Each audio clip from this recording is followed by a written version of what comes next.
Brilliant. All right. So hello everybody that isn't here on live. I'm just going to recap over what we've just been talking about. I asked for one word to sum up how you are now, one success and one challenge from this week. And Anne went first, and she's typing it in because she's not on her own in her space. And success was finding compassion for my dad instead of throttling him. And actually, although she put it as a challenge, like it was challenging, but actually it's a huge success because she didn't get triggered by him, and she breathed through it and was tapping like mad in the shower this morning. And said it definitely helped. And the challenge was feeling overwhelmed by worrying that she wasn't getting it all done in the right order or the right way. And that's in context to the Karma U course and all the resources and getting through everything and the homework and so on. And we've just been saying how Jan was feeling that way, and Pam has also not feeling like she's keeping up either. And I was saying it's completely normal, completely natural, because there's a lot of information coming in. We all process in different ways and at different speeds. And sometimes we might have a bit of a spurt, and then other times we might feel like we're slowing down or we don't quite get something. So just the fact that you're doing something rather than nothing at all, that's a massive success. Yeah. And from the sound of it, from what I'm hearing over the last few weeks from you all, you're all doing way more than you were doing when we started. Yeah. And that's the thing, that's what we're here for. And you're doing things consistently or fairly consistently or getting better at being consistent. So it's all a win. Yeah. It's all a massive win. So well done, all of you. Thank you, Anne, for sharing that. I see you've retreated to the bedroom. Oh, can't hear you. Can't hear you. Might be because your earplugs are in, is it? Hear me now? Yeah, I hear you now. Oh, okay, that's weird. Yeah, sorry, I couldn't go with it. So I've got into bed. Apologies, everybody. I mean, as long as you're warm enough. Oh, it's ridiculous, isn't it? I can vouch for how cold Anne's house is. It's just, for me, it's always one of those houses that is just, yeah, just doesn't seem to get too warm, even in the summer. It's because I've been up to my dad's for a few days and the house has been empty, so it's extra cold. Anyway, right, thanks for that. Oh, well, I'm glad you're able to chat with us. So thank you, Anne, for sharing all of that. Okay, I'm going to come to, who wants to go next? I'm going to let you choose. Yay, Jane. I was going to say my word for today is that I'm grateful, because I seem to have got such a busy schedule at the moment, and looking at the whole week thinking, how am I going to fit all this in? But it's all sort of fitting in quite nicely in the jigsaw, so I'm grateful for that. Oh, fantastic. A success is the fact that I've been doing the loving practice, the protocol morning and night. That just seems to flow to do that morning and night, which is good. That's the energy clearing protocol, is it, Jane? Sorry, the energy clearing protocol. And then and I've been taking my sheet of paper with me if I've been out in the car and I've got to go into a situation, so I do it beforehand and afterwards. Oh, well done. That's brilliant. So and I did that tapping before my concert, and I definitely, because I was nervous about this little bit, that there were just 6 of us that had been chosen to sing a gallery bit, choir bit, and I thought, oh, this is music so difficult. We'd only had a few rehearsals, but it all went beautifully. So fantastic. I'm so glad to hear that. And have there been any challenges for you? There was one where my stepmother's, what was she called? my late husband's stepmother, that's right. So I can't think what she is to me, I've forgotten it now. mother-in-law, stepmother-in-law, she wanted to put all her guilt on my shoulders in a phone call, and I just let it brush over me. I thought, no, you're in a bad place, but I'm not having your stuff. What was that like? Yeah, I was really pleased with that. Yeah, that's because, brilliant. I love that. It's like, yeah. thank you very much. That's not mine, it's yours. No, that's right. Oh, well done, Jane. That's fantastic. So that's another success, isn't it? It was a challenge easily overcome, just like Anne. Yeah, that's right. So this is a question to Anne and to Jane. Do you think you'd have responded like that 4 or 5 weeks ago? Probably not. No. That's a double thumbs up. Definitely, isn't it? It's like, Well, yeah. feeling more empowered, I suppose, to choose yourself rather than spiraling down into their grief and, well, not grief, but their problems, you know. Yeah, Absolutely. Definitely. It's like somebody else's energy, someone else's, you know, they're an adult, they can take responsibility for that. I don't need to fix them. Yes. I find a little bit of compassion for them and for myself. Breathe and go home. Oh, that's wonderful. That's wonderful. And to hear you say, I'm not responsible for them, Anne. And I have an inside knowledge because I've known Anne for so many years and so many conversations that we've had, but I just love that. That is the favourite thing that you could have said, the best thing you could have said. Yeah. Well done. Thank you, Jane. Thank you, Anne. I'm so thrilled for both of you. I really am. So who would like to go next?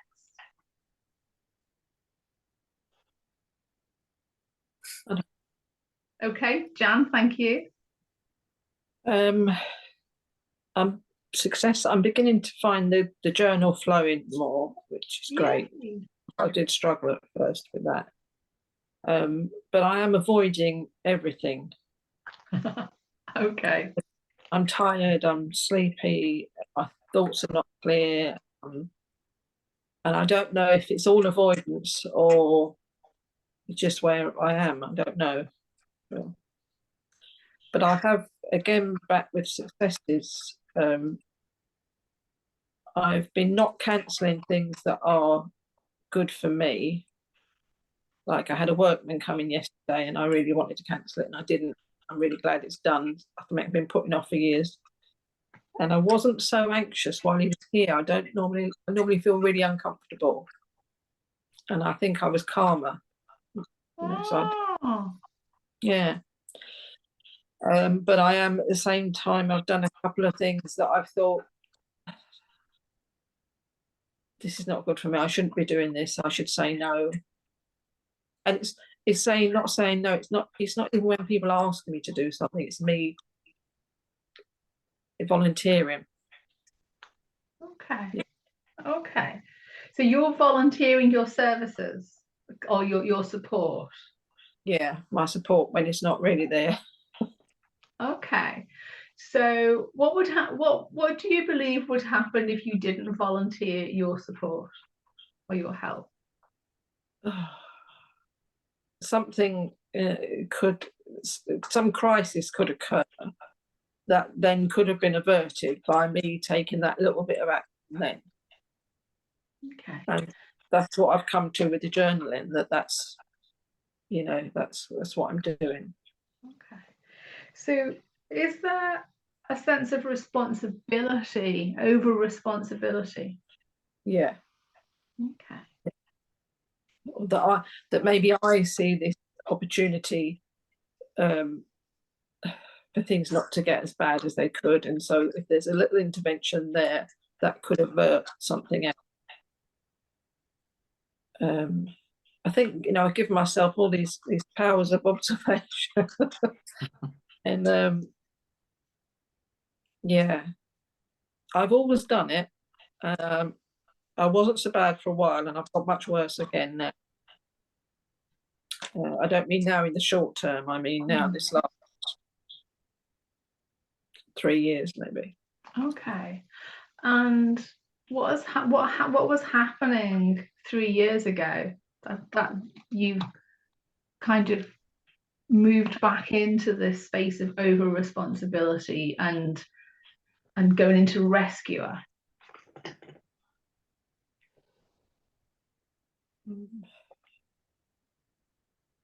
I think the only thing that changed then, before then,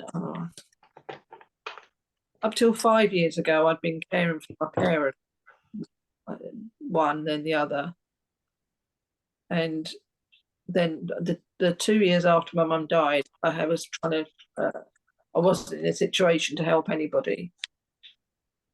So I suppose it was just the only thing, yeah. Okay, and so Maybe it's not, it's just that I wasn't here. So maybe it's never gone away. It's just, it was latent for a little while I couldn't. Okay. Do you notice any guilt? Oh yeah, tons of guilt, yeah. Okay. Okay. So when there's guilt, there's always shame.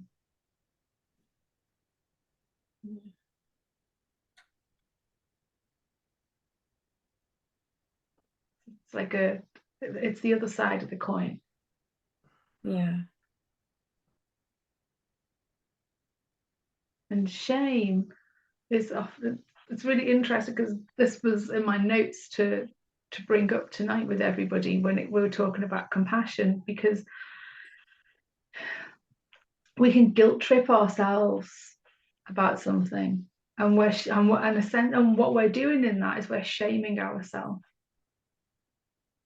And what we know about shame is that and this is from the work of Kristin Neff. She was like the first big shame and compassion researcher. And when we have more compassion for ourselves, then the shame that we hold decreases. So as our compassion increases, the shame decreases. And so I've always, with clients and with myself, I've always noticed that where there is shame, there is guilt. Where there is guilt, there is shame. So if there's even if you just did one thing differently from now on, Jan, is when you notice you're doing that or you're about to do it, use the techniques that we're going to do tonight. Yeah, just the bring in compassion.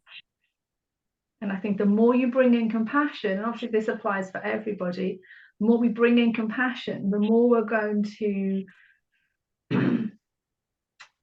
release ourselves from that cycle of guilt and shame. Yeah, because when we shame ourselves, we're saying, I am not good, I am bad, I am wrong, I am not enough. Yeah, okay. So noticing there's lots of positives there, Jan, lots of successes in that.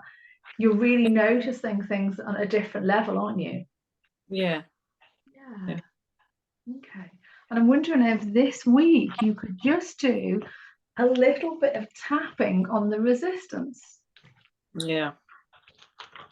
Helen gives me a knowing little And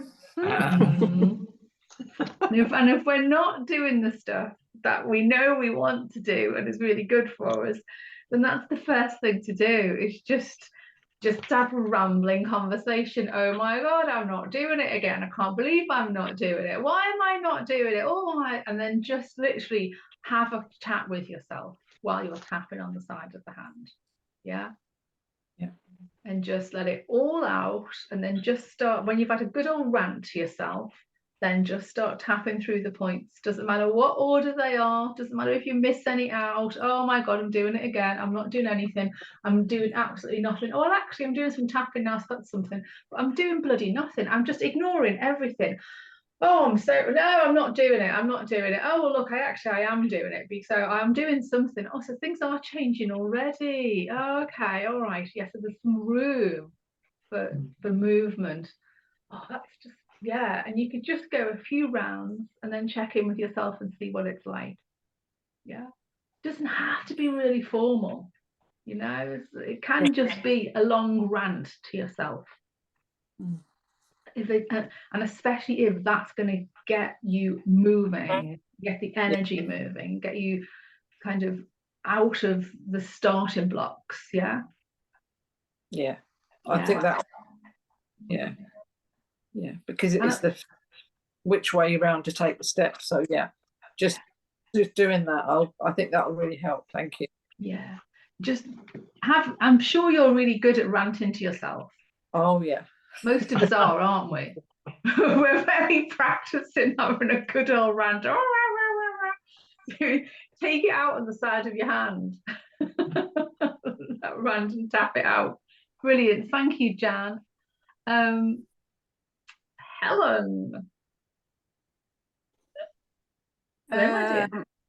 What can I say? Well, my one word keeps sort of changing.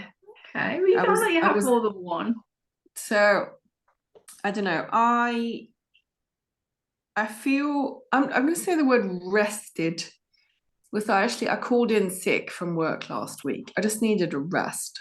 So I thought, I'm just going to do this. I thought I was getting a bit of a cold. So I'm like, no. So that was quite nice just to slow down.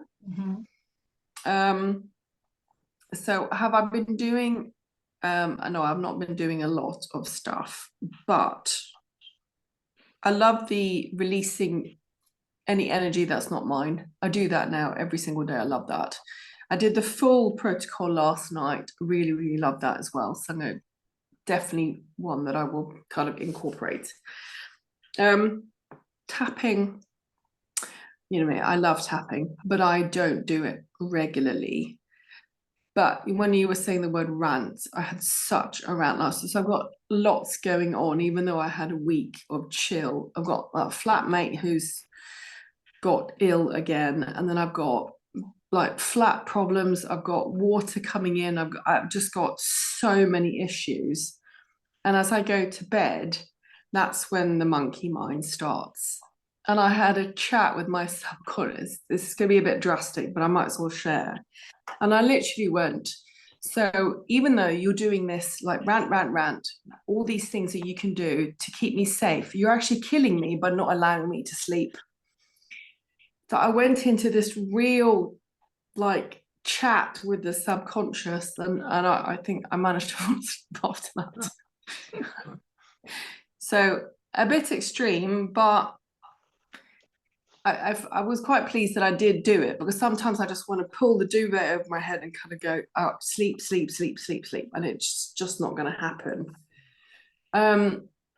Something else that I think that is more of a success is I decided to tap on stuff from when I was a child that I kind of like know. My parents got divorced when I was 5. And I just thought, do you know what? I've never tapped on that. I've never actually known, does it cause anything? Do I store anything? So I just, out of curiosity, I did. Yeah. I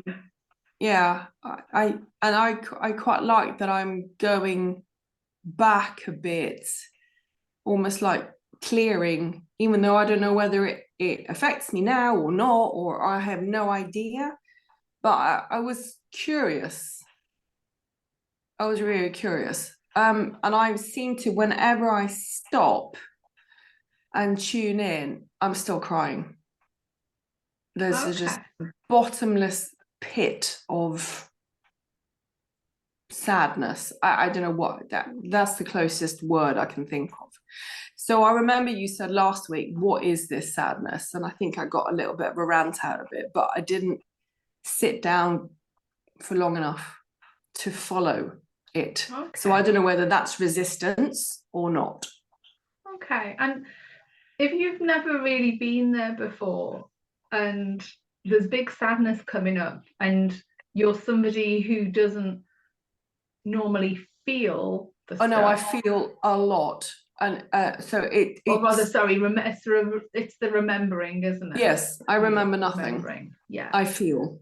Yeah. Yeah, So- I feel, and I'm not afraid to feel strong feelings.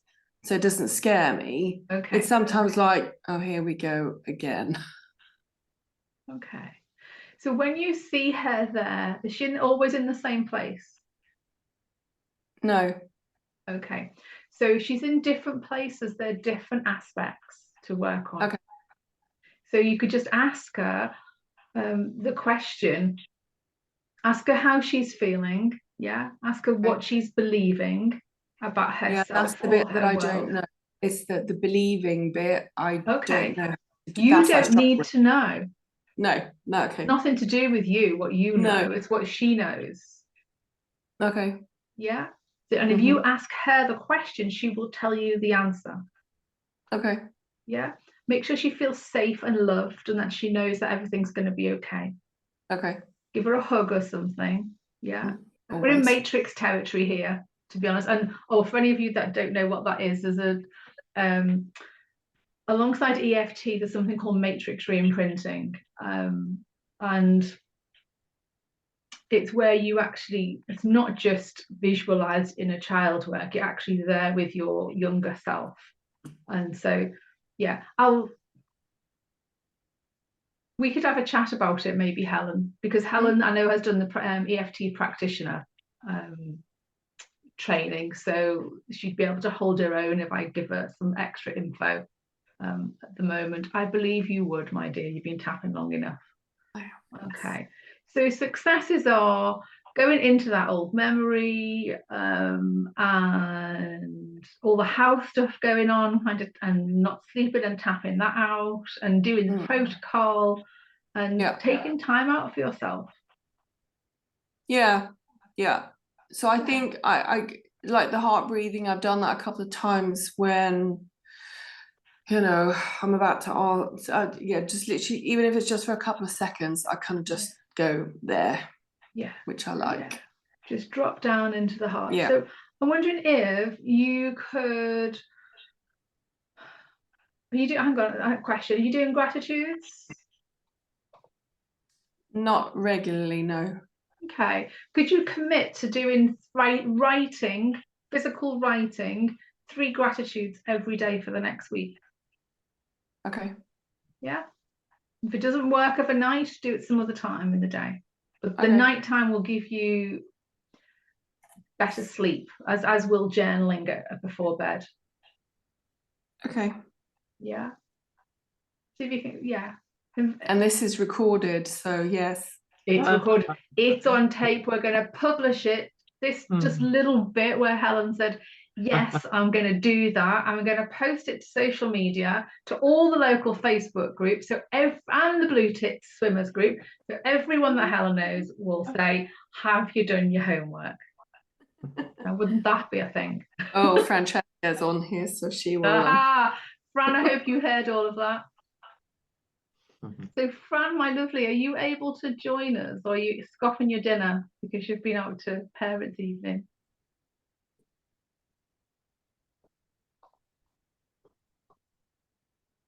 Hello. Hello, Fran. Oh, sorry, I'm having problems with my phone for some reason. I can't see anybody, and I'm on safe driving mode. I don't know what that's about. Oh, so okay. it's all yeah. I'm not quite sure what's going on, but yeah, I'm not having my dinner. Yeah, I've just got in, so yeah. Hello, everyone. Sorry, I'm late. Oh, that's all right. I hope the parents' evening was successful. Oh, it was a bit mixed, I have to say. But there you go. Oh. So, Fran, do you want to offer us a word, a success, and a challenge this week that I've had? Yeah. Okay. The success has been continuing with my gratitudes and my journaling, and actually finding it more comfortable to be clearer about my emotions in the journaling rather than being a descriptive storytelling exercise. So that's come easier to me than it was originally. So I think I'm leaving the storytell element behind now. Yeah, so that's a positive thing. The challenge has been the tapping. Now, I think I have got myself really caught up in subconsciously thinking it needs to be bang on.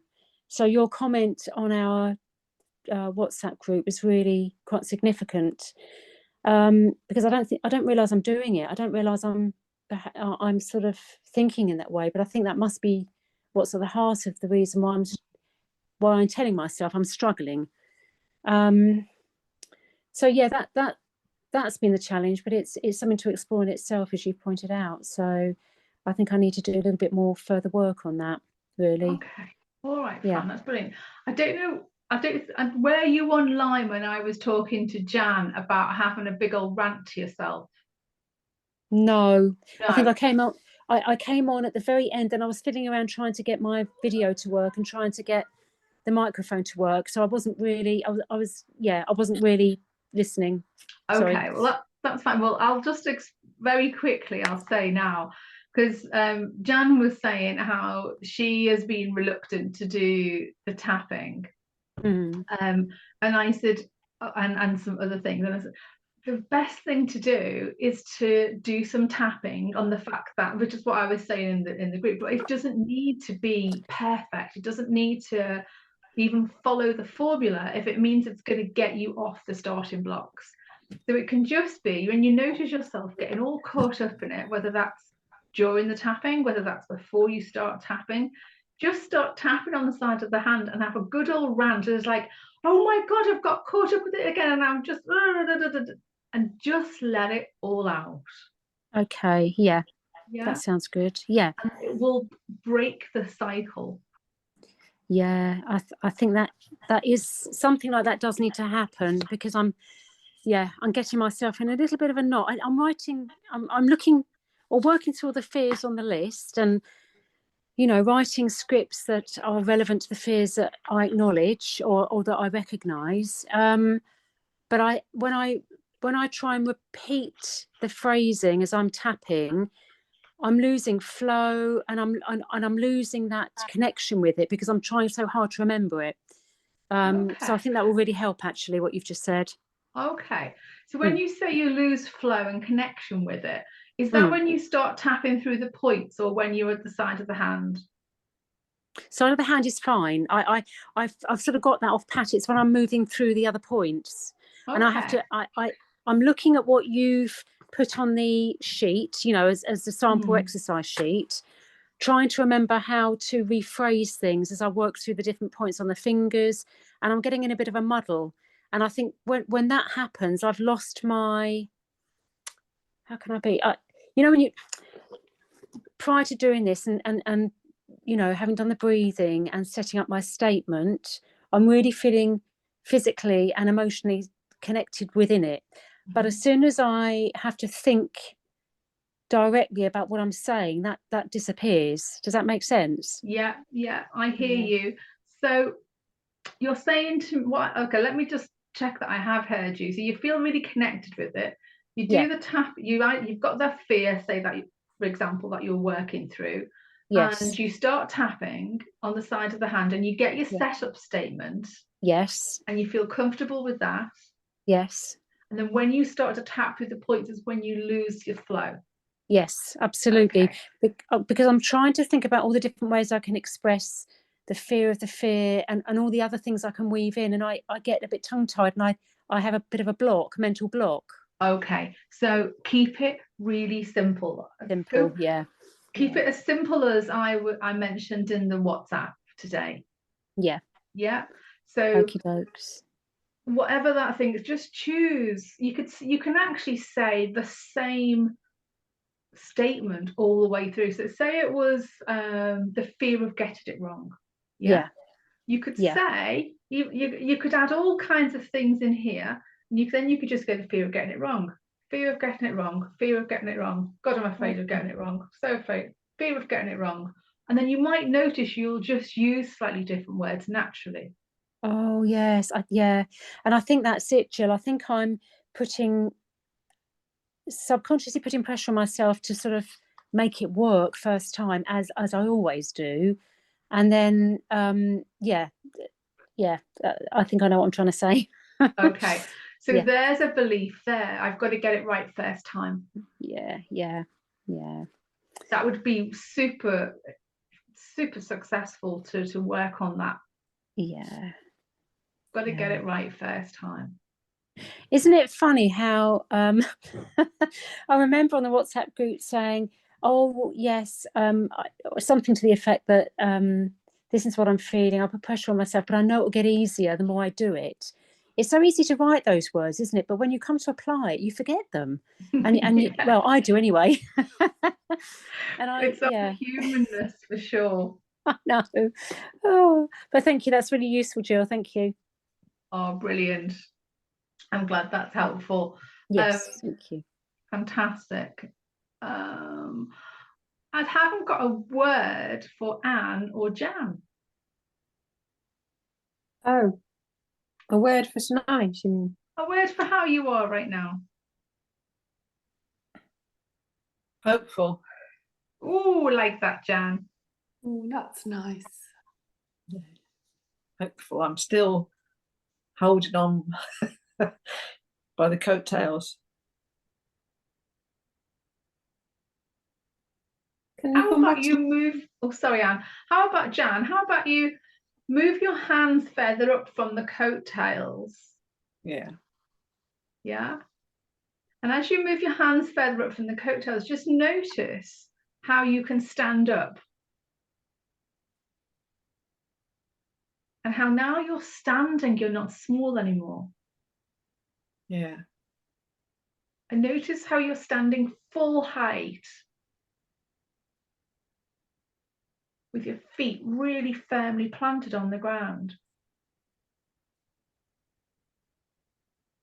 And notice how easy it is to take some steps forward with confidence and ease.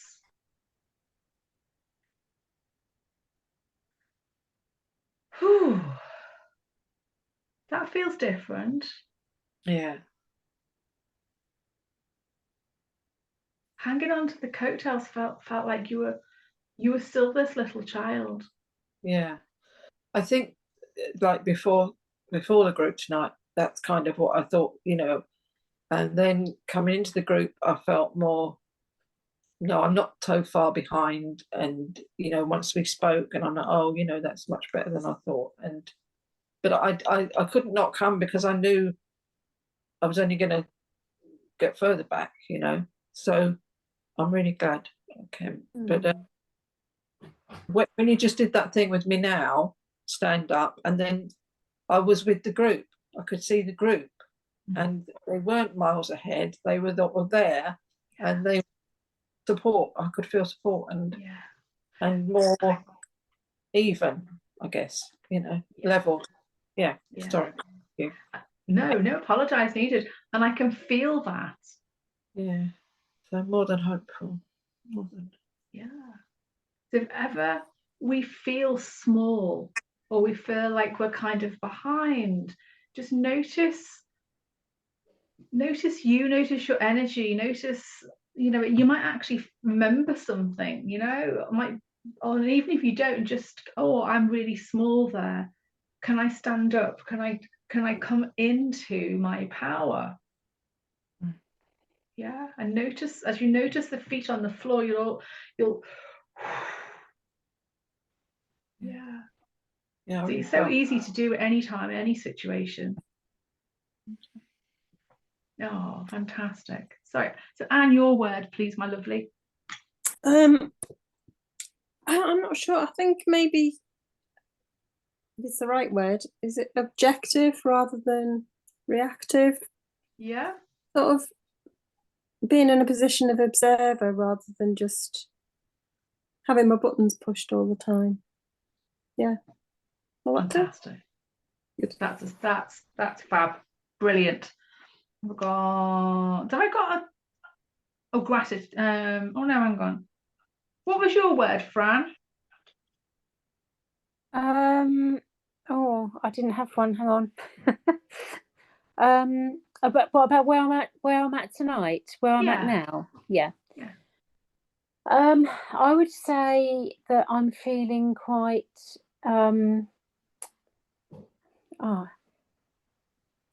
I would say frenzied, but it's only because there's been a lot going on in the last sort of week to 10 days, and I'm feeling a little bit weary. I'm not finding time for the things that I know will benefit me. Maybe frenzied isn't the right word. I don't know.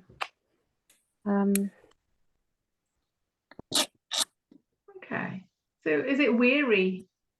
Yeah, I think so. Yes. Yeah. Okay. And can you, what can you commit to support yourself this week?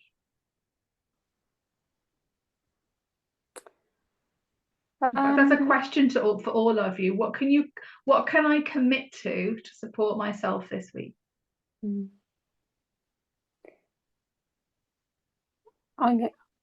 I think most certainly for me, it's the heart breathing. And in fact, actually, I did 15 minutes of heart breathing with your YouTube video before I went in to see the parents' evening, to see the teachers tonight, which was really nice, actually.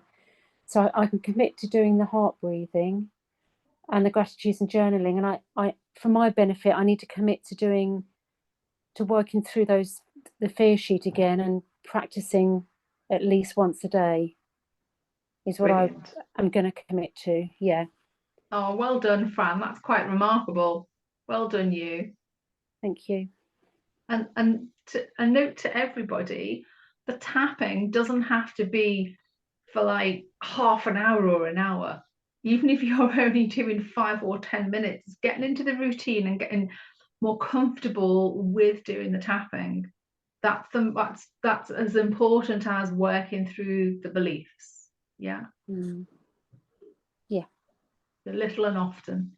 That's how we adopt new habits. Fantastic. Thank you, everybody. Thank you. I'm going to offer the same word as I offered last week, which is very excited, because I have double glazing and half the scaffolding has come down. Scaffolding on the front of the building for the first time in 18 months. Wow. And I think tomorrow they'll take the scaffolding down at the back. And it's just like the difference that the double glazing has made to the flat. It wasn't a particularly cold flat anyway, but I'm wearing less layers. There's no drafts coming through the old sash windows. Don't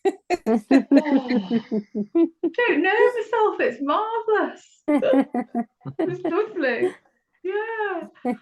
Oh, so yeah, I'm very excited about all of that. And I would say my successes this week I had an amazing session with a colleague of mine yesterday, and I cried buckets. It was fantastic. Did some really deep work. I went back to past lives, and where I had to choose between love and money, and I'd never got to the bottom of that. And I knew that's something active within me, and I got to the bottom of it for the first time. And I was as well as that, I was the outcast, and I was welcomed in and able to use all my gifts and all the rest. Oh, I've got goosebumps just talking about it now. It was wonderful, absolutely wonderful. And then I did some more work with myself this morning and started getting to something else that's really big. So yeah, so I'm really thrilled. So my challenge would be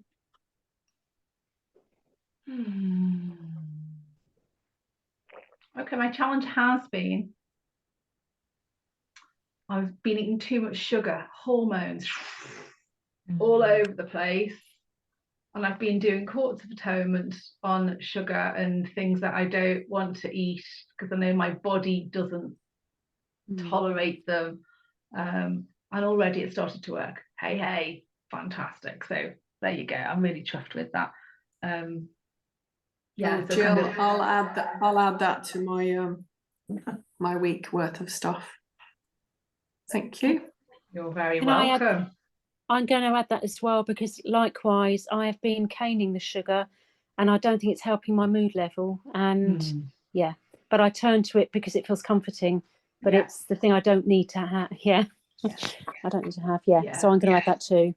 Oh, fantastic. And got any hormonal things going on, sugar's like the worst thing that we can consume, and it's the first thing that our body wants to go to. And we can have hormonal stuff going on long after menopause. Everybody's different. Some people are really, I'm going to say, lucky in that they don't have those peaks and troughs, but mine's kind of been so far till now, it's been an on-off lifelong thing. Right, my lovelies, we are 10 to 8, and I'm really glad, really happy to hear of all of your successes, because I'm hearing a lot of successes, so bloody well done, all of you. So what we're going to do now is we're going to just do calling in compassion. Now, I've put, I don't know, I think I've put 2 or 3 versions of this into the resource pack. The very first time that we met together, I think we did heart breathing and we called in the colour of compassion. Yeah. The calling in compassion can be as simple as that. Yeah. Sometimes we can say, I kind of have a block about it and kind of go, oh, no, I don't want to receive this compassion. Not from myself, not from anybody. Okay. So that's why I've put those others in. There's one of them where you ask, there's a couple of questions you can ask yourself. So if it's feeling like, no, don't deserve it, can't have it, not good enough, do you know, along those lines, or it's just, no, I'm not going to accept it, then you can just ask yourself the 3 questions. Yeah. And then and you'll either get a yes or a no, and then if it's a no, you go on to the next question. If it's a no again, you go on to the next question. But if you get a yes, then you just go to what colour is compassion, and you just bring that in. Just as soon as you ask the question, the colour will, or rather, yeah, as soon as you ask what colour is compassion, then it will just come in. Or you can say, I'm calling in the colour of compassion, and then just notice and just trust that you will know exactly what that is. And it might be different every time. Yeah, and that's okay.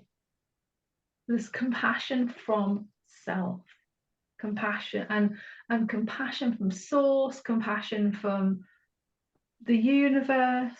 Yeah, but make sure there's some compassion from and for self, because that's the most powerful of all, because it's us that needs to be compassionate with ourselves so that we can offer forgiveness to ourselves.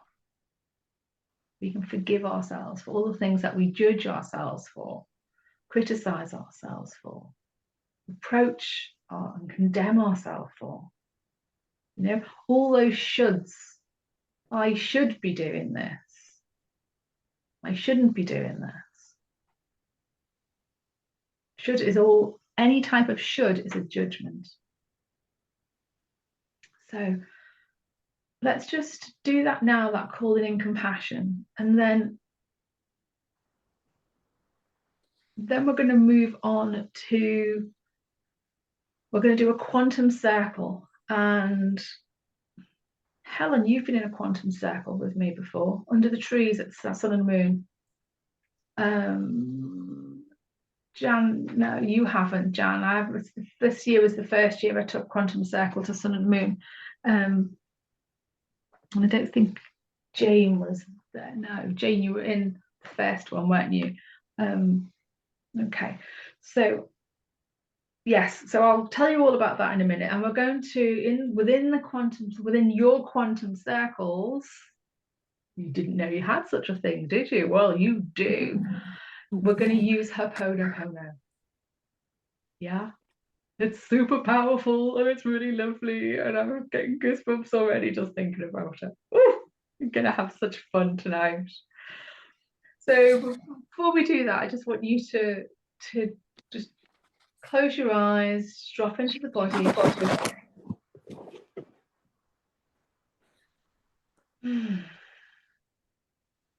Just come into the heart space.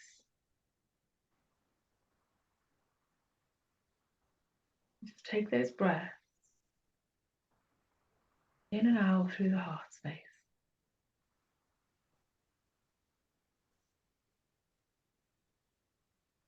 Just breathing in through the heart and out through the heart.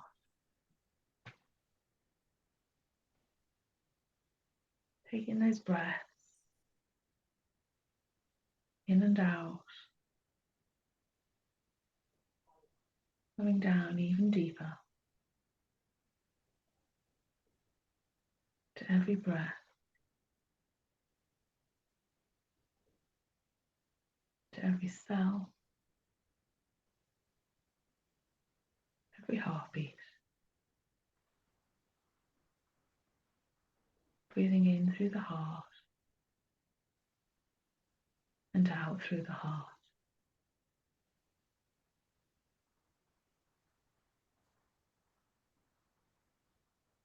Going even deeper still.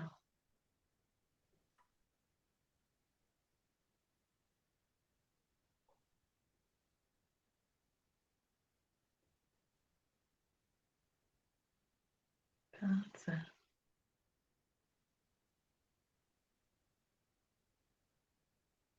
And calling in the colour of compassion.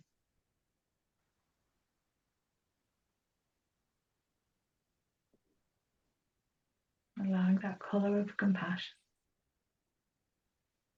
to come down now, to wash over you and through you, and to go into your heart space. And breathe that colour of compassion in through your heart and out through your heart.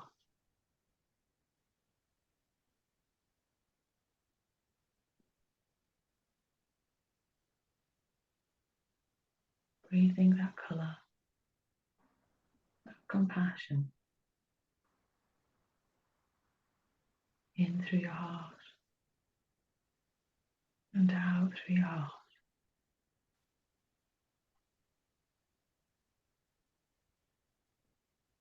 And as you do, sending it out to all cells in your body, to all strands of DNA.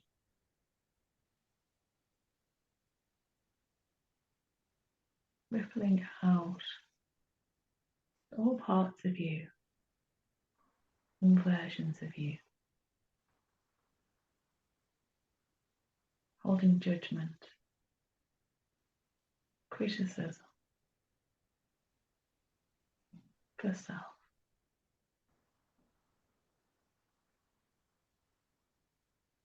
Allow it to grow deeper and stronger. For that colour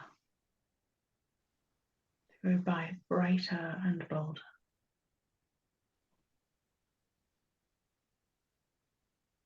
Until it's filling you completely.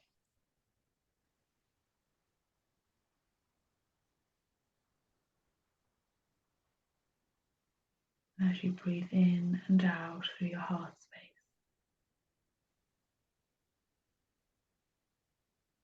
that colour rippling out every breath and every heartbeat.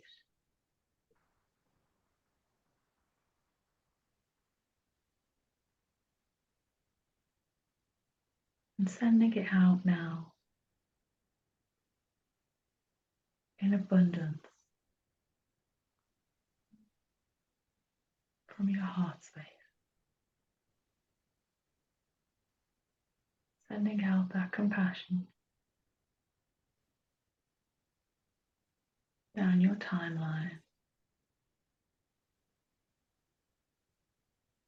in all directions of space and time.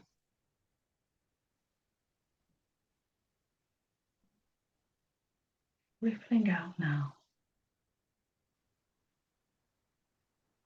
to all parts and versions of you. Past, present and future.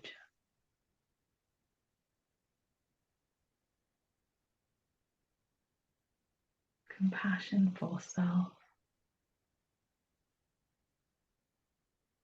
Compassion from self.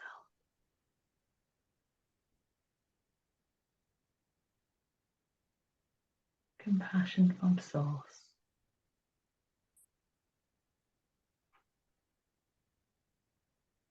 And sending it out now to all those around you, those in the circle, those who can't be with us this evening, to your community, to this land, to this planet, to the universe.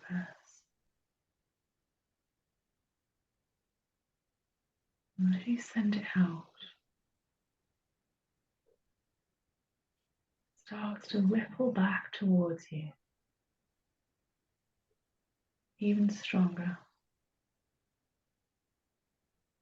even more abundant, an infinite flow of compassion.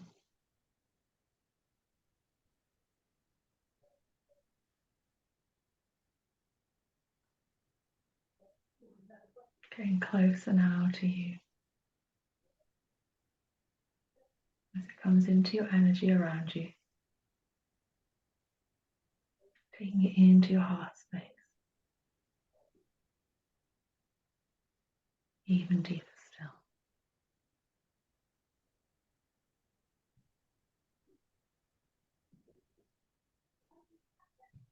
still. Just noticing that compassion.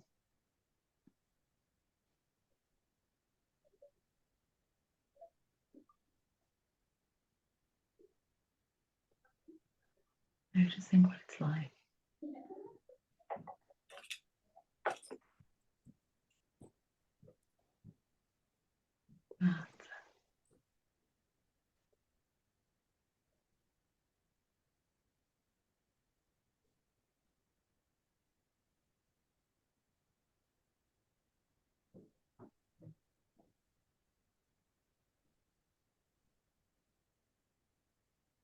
And it's bringing all of this compassion now, this beautiful color of compassion, back to this space, back to the circle, back into this physical body in this moment, in this lifetime, on this timeline, fully present. That's it. Moving your fingers and your toes, and just coming back to us now and bringing with you compassion. That's it. Taking a big breath, moving your shoulders maybe, give your arms a squeeze so that your body knows you're back in charge. Yes, you're back in charge. I can do my very cheesy back in the room.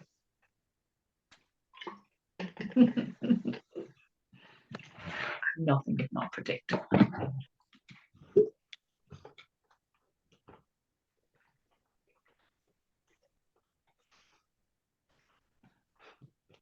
What colour was your compassion, Anne?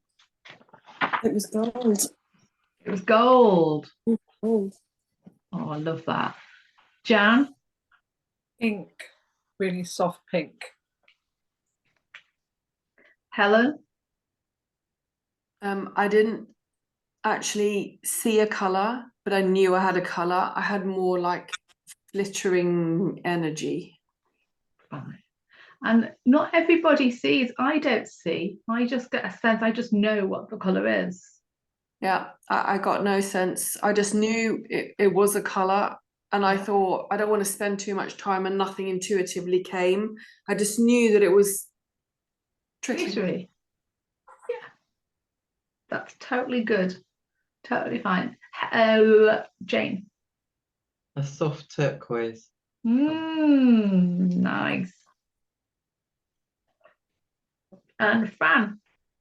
had a soft yellow.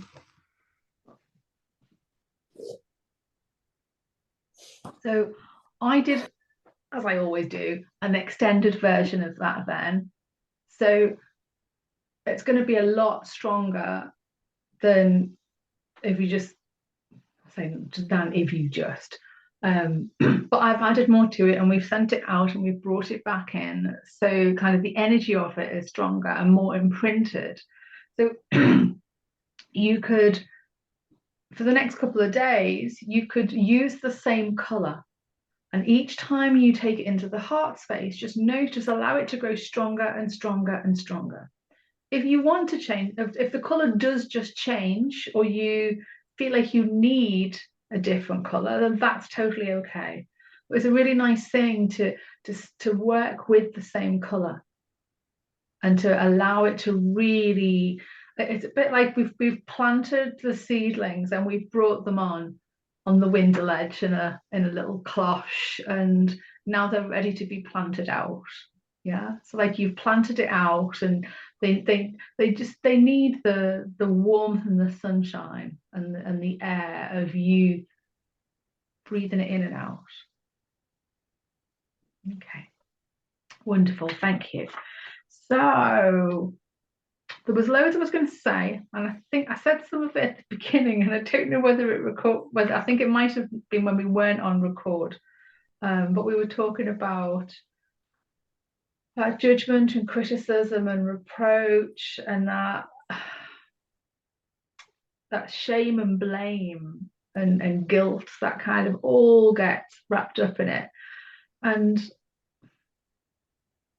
attached to all of that there's always fears and beliefs, and the fears are often around the consequences.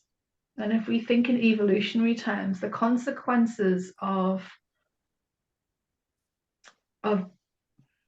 believing or perceiving that we're wrong or bad in some way, and that something bad's going to happen, like we would be we would be different, or we would be set apart from the tribe, so we wouldn't be in the safety of it.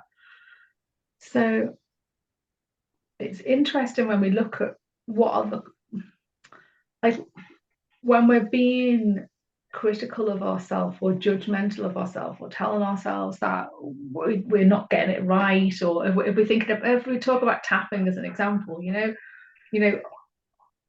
tapping on not getting it right, the fear of not getting it right first time, or not doing it in the right way, and what are the consequences? So we're a little tribe here, aren't we? We're a little family unit as we're in this. So, or if I don't get it right, I'm gonna be told off, or I'll be different to everybody else, or I'll be on the outside, I'll be rather than in the inner circle. And even just that can kind of brings up those same kind of caveman traits, can send us into fight or flight. So whenever we notice that we've got any kind of critical voice going on, it's just to notice what's behind it, what's beneath it, and to just very gently hold ourselves in compassion. Yeah. And even if we're not ready to forgive ourselves for those beliefs, for those fears, for those thoughts that we're having, just to imagine whether, like I was talking with Helen earlier about, actually, can you see yourself there? Maybe you can see yourself there. Maybe you can see what age you were. And interesting with the voice is that if you listen closely, often you'll hear that it's not your voice. That critical voice it can change quite often. So there might be some things that you are saying to yourself, believing about yourself, and actually when you hear that critical crow going on, you listen close and go, oh God, it's that teacher at school. Oh no, that bit, that sounds like Dad. Oh God, that bit sounds like my grandma. and you'll notice which bits. And sometimes you can say, oh no, I don't notice, it's just my voice, it's just my voice. But if we're still and quiet with it, we can often easily identify and where it comes from. And sometimes it will be actually like, oh God, when I actually listen to it, it's a different intonation or a different sound or a different tone. Just be curious about it. So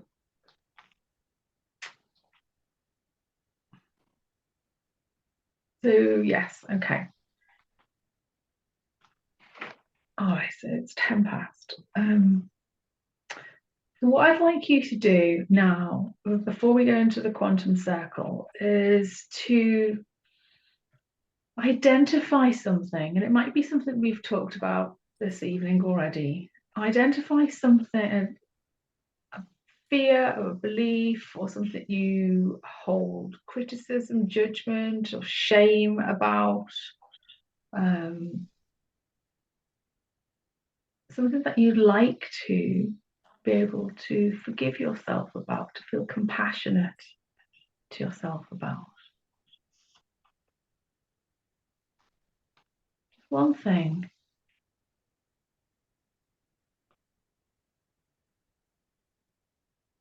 I am going to ask you to share that if you can, because I'm going to take your words into the quantum circle when we do the Ho'oponopono.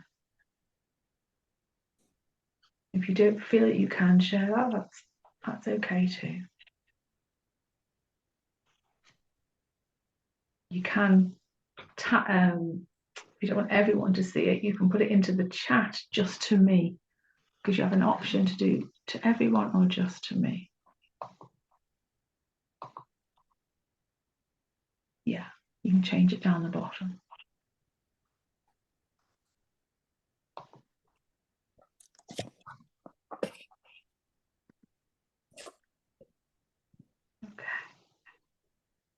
So just let me know when you've got something. One thing.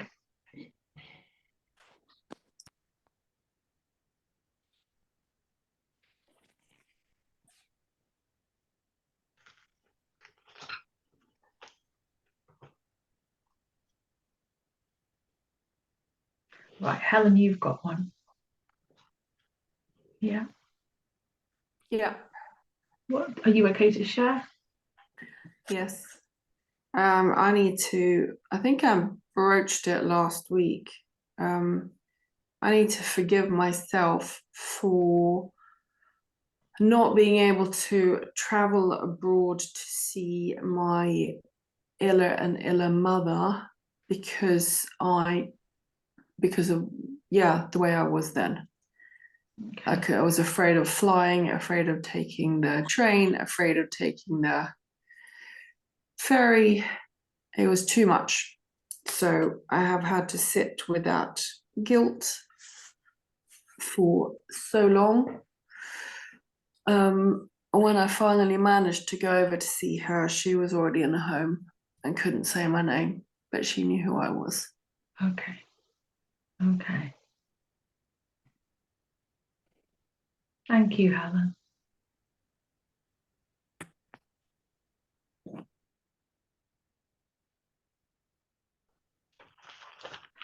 Jane, have you got something? Oh dear. So I many. don't start. Exactly, where do I start? I mean, a bit like Helen just said, I'm scared of, like, for example, this Friday, I'm going to be traveling up to London to meet up with some of the Sun and Moon people. But I mean, when Paul was in King's College Hospital, I got on the train and I went there because I was going to care for him, and I got over it and I just did it, and a route that I really got to know. But I just I'd feel like I might get lost in London, which seems daft, but I mean, you're not used to doing that kind of thing. Whereas if I went in my car somewhere, I in a way feel safer because that's my Okay. domain. But so I've got a fear of traveling. I mean, So what is it you're judging yourself about, Jane? not being able to do it, basically, not capable of doing it. Like, the thought of going on the underground, I would think, oh my goodness, I'll get on it and go the wrong way, and then what would I do then? Help. And yet, if I was with my daughters that are very confident with that kind of thing, I would just kind of lean on them. I'm sure I can do it. It's just I've got a sort of thing that's stopping me somehow, making me Okay, think. what do you say to yourself when you're having that little conversation? You're not bright, you're not bright enough, you're not able to sort that out, or because it probably goes back to childhood where my mother Molly coddled me. I mean, I didn't want to go to a certain school, so she'd drive me in the car because I got bullied a lot and things, and so she would drive me to this school and drop me at the gate and then pick me up, and then the other children would sort of take a mickey out of me basically because I was being looked after like that. I've had that all through my life. I've been wrapped up in cotton wool really, and Okay, so what is it you want to forgive yourself for? thinking that I'm not capable when I probably am capable. Okay, So, okay. but yes, I sort of worry about all the things that could go wrong. Like I could get mugged or something horrible could happen. So I'm Okay. scared of dogs biting me, and touch wood, a dog's never bitten me, but there we are. Okay. So there's a really interesting thing, and I'm just planting this in your psyche so that it can percolate through. There's lots of research being done, many decades of it, to show that we are as safe as we believe we are. Okay. Yeah. So if we believe we're unsafe, we will pretty much invite, and it's perfect because actually it backs up the law of attraction. What we focus on, we get more of, and this is like proper empirical evidence, proper research by proper people with loads of degrees and all that.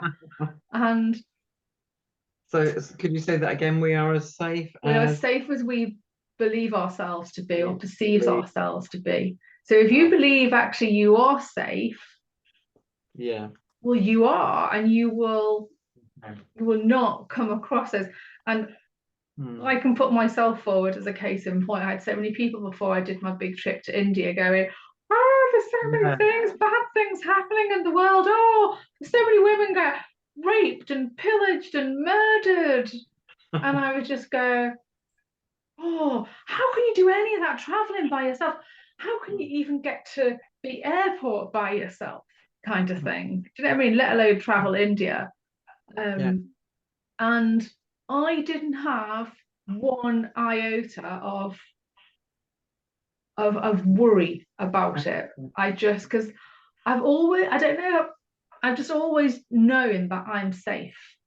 And so when I know I'm sensible as well, I take precautions and I don't walk down dark alleys and do things like that. Do you know what I mean? So, okay. So just putting it out there. So yeah, if you believe you are, then you will be. So if you believe you're in danger, then potentially you could be. If you believe you're safe, then you definitely. And if I believe that I think I can do this perfectly well, then I will do something. Yeah, have more faith in myself. Yeah. Okay. So what did Helen just write then? To me direct. Okay, thank you.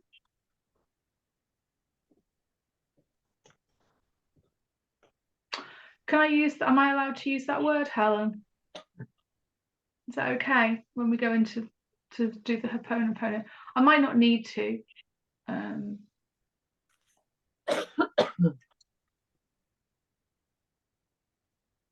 Okay, thank you.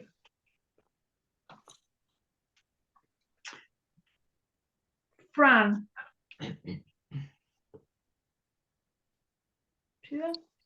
Oh, yeah, sorry, I have to switch screens. Sorry, to get my microphone to work.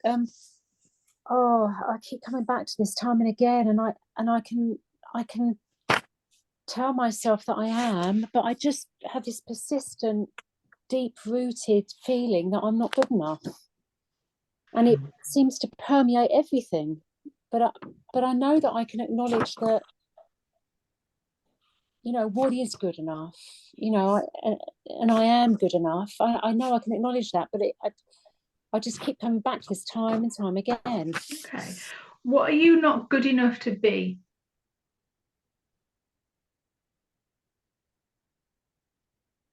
Oh, I suppose adequate, I suppose, is what comes to mind. What are you not good enough to do?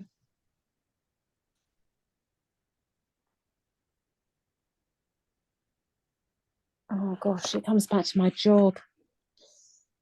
Oh, it's so And what are you not strong. good enough to have?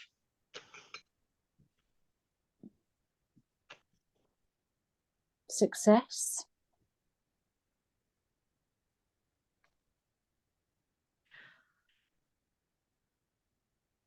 And if you had success, you'd be good enough, you'd be good at your job, and you'd be more than adequate.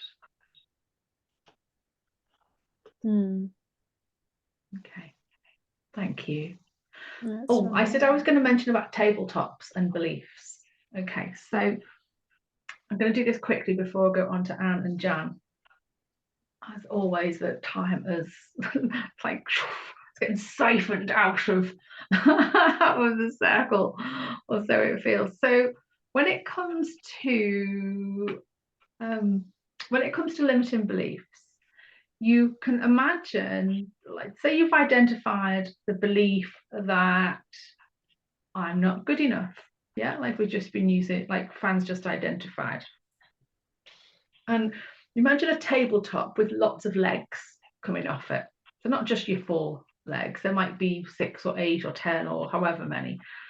And those legs, each one of those legs represents something that happened, yeah, to install that belief. So the first, so there'll be things that you might remember in conscious memory. So say if it's I believe that you're not good enough, okay, to do the job well, or to have success. You might kind of just sit there and think, actually, I remember there was that thing that happened with my brother, and I thought I'd done really well, but actually he'd done so much better and he got the praise. And you can remember yourself kind of just feeling small and inconsequential and you'd worked so hard. Okay, so that might be one of them. There could be something that happened at work. There could be something that happened at school there. And sometimes we can be conscious of several of the table legs, and other times we don't know what they are until we start just working on the belief itself, and then the memories will come. Yeah, so they'll make themselves known. So when you've got a big belief, like I'm not good enough, which is quite global, isn't it? You know, good enough for, like I was saying, for what you're not good enough to be, to do, to have. You can ask yourself those questions, and then they start to help you identify the table legs. Now, the good thing about the table legs is you don't have to knock down all the table legs to collapse the table. Yeah. So you start off with the ones that feel the most intense, that have got the biggest charge to them, the biggest activation to them. And often if you say there were 6, you might only have to do the first 2 or 3, and the other ones, because they were kind of behind it, when those big ones are done, they all collapse and the belief has gone as well. So I always think of it as like a 6-legged table. They're not necessarily 6 beliefs. I think I've got a visual somewhere on my phone. I'll try and find it for you all. Okay, moving on. Anne, what's yours that you're going to forgive yourself for?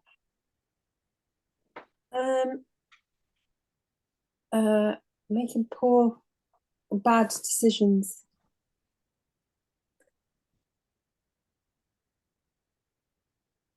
For making bad decisions. Mm. Okay. And what are the consequences of the bad decisions? Oh gosh. Well, they're not just for me, are they? So they can kind of ripple out to my family and to all sorts of things, like Okay. massive consequences, really. Okay, so this is not just bad decisions, this is not trusting your own decisions. Yeah, yeah, because of making bad decisions. Yeah, You're not trusting yourself to make the right decision.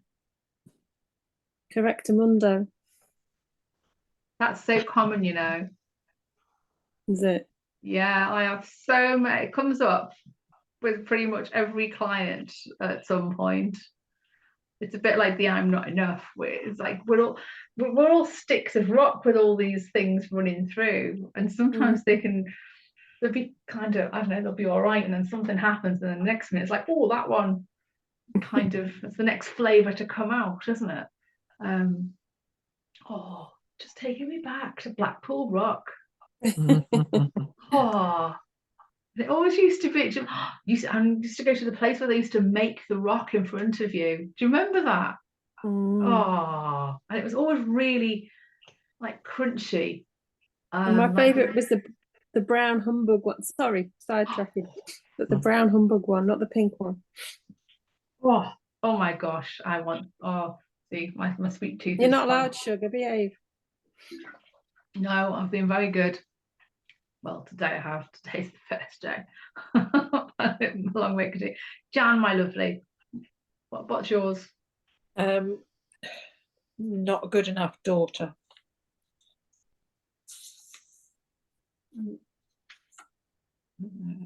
Missed opportunities to get help.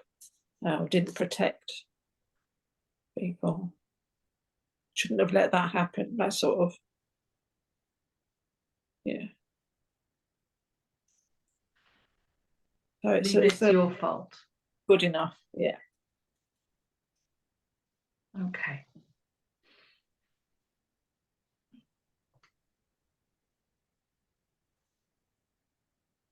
Okay, my lovelies. Right. What we're going to do now is, so this process, I want you to acknowledge that you're going, although it might feel very deep and you might feel like you've wandered off into a trance state, you haven't. You are awake and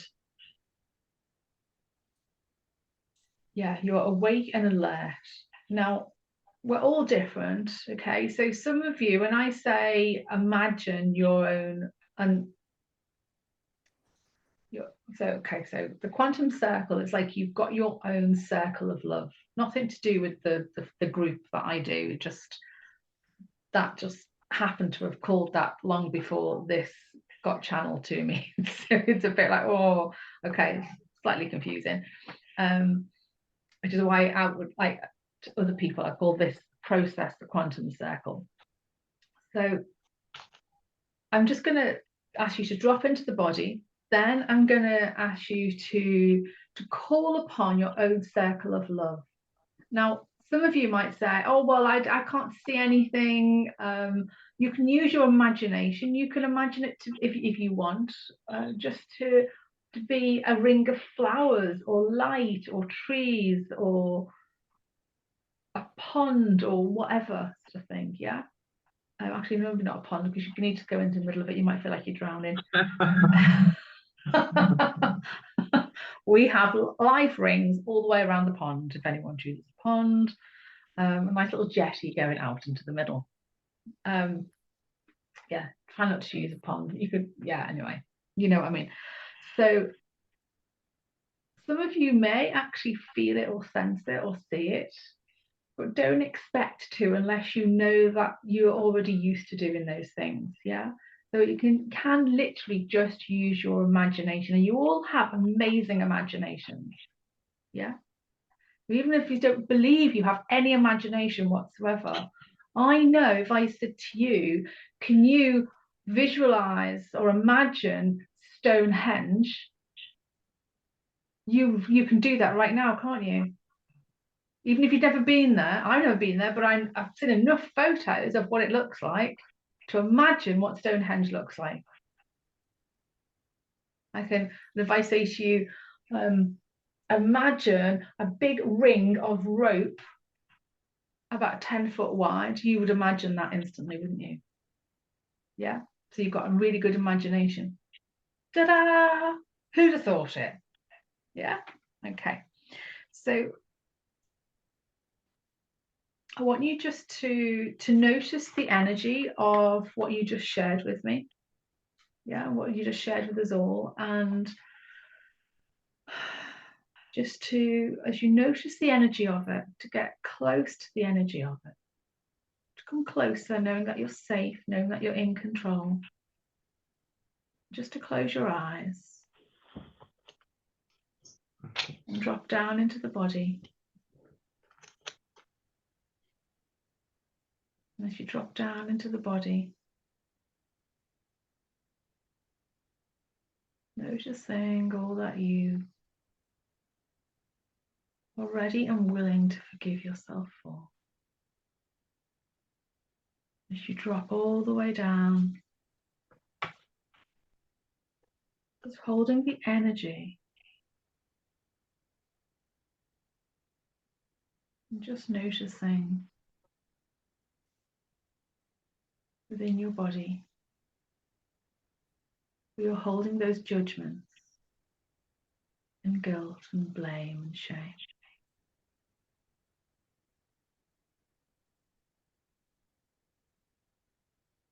Noticing the fears and beliefs, whatever is there. And just give it a number out of 10. And give yourself full and loving permission to heal and release,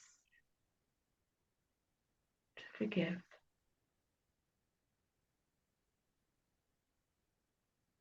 All that you hold.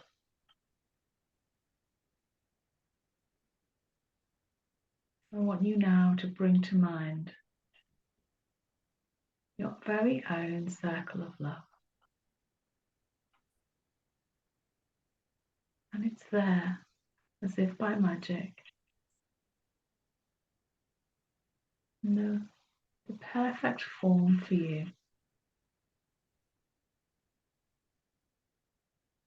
Whatever size it is, it will expand to whatever size it needs to throughout this process, just naturally. Just noticing your circle of love. I want you to bring in some divine white light into the circle, into its perimeter, and into the space all around.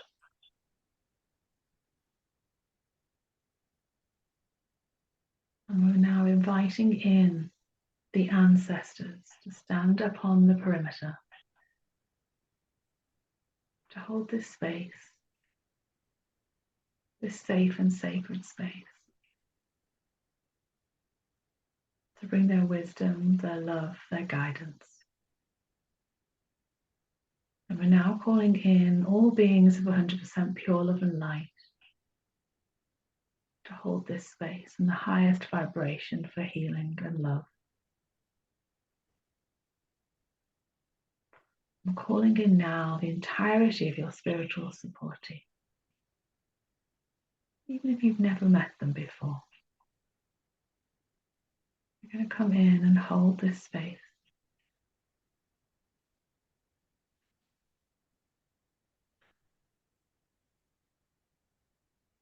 And thank them all for coming.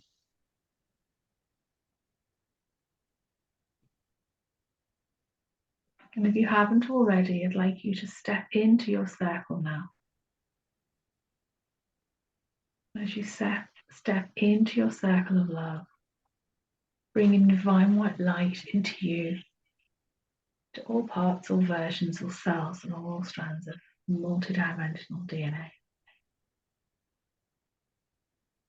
And now I'd like you to call into the circle to join you. All versions and all parts of you, holding these same judgments, criticisms,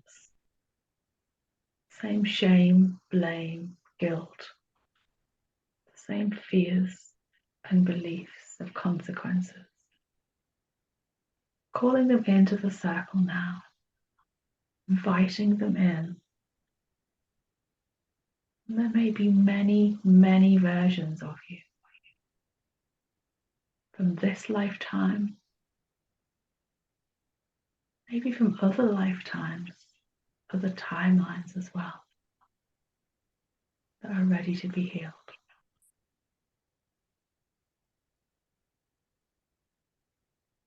And calling them in now, welcoming them into the circle. And as they come in, the divine white light coming into each and every one of them.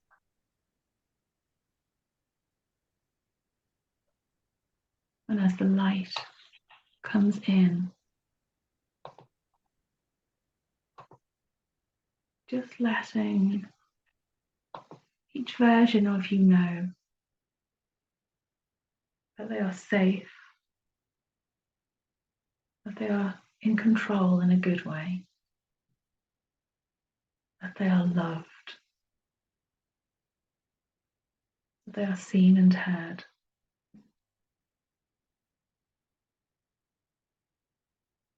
That they are accepted as they are and received in love. And maybe it's that you all want and need to have a big hug, big group hug, to hold hands so you can all connect and know community.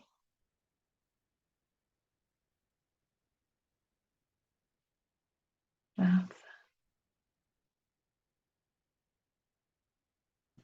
And now we're going to bring in some more divine white light.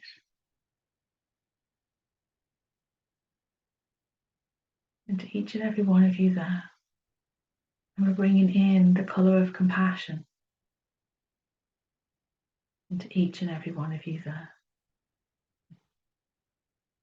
And we're calling in the colour of forgiveness to each and every one of you there. That's it. That's it. And now as you are all there, all gathered, we're going to do Ho'oponopono together. And I will say the words. You just need to hear them. And as you hear them, they will all hear them. Each and every version of you will hear the words. You will automatically say them within the circle.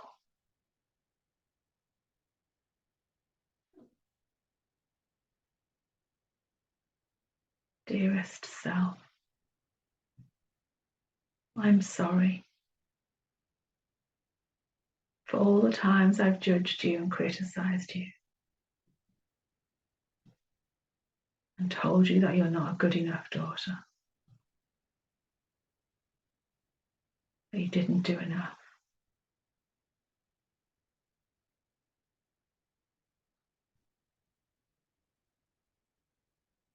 Please forgive me for always believing that whatever you did was not enough, that you should have done more to protect those you love, and believing that it was all your fault.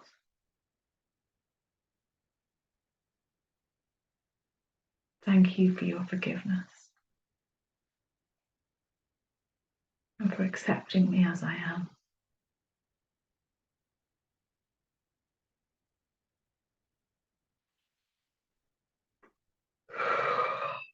I love you, all of you, just as you are.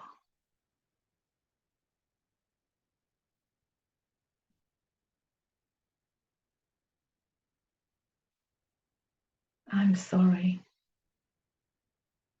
for not trusting you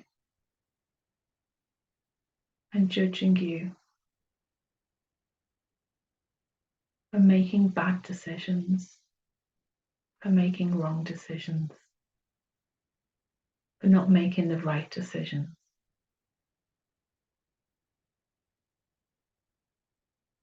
For blaming you and shaming you.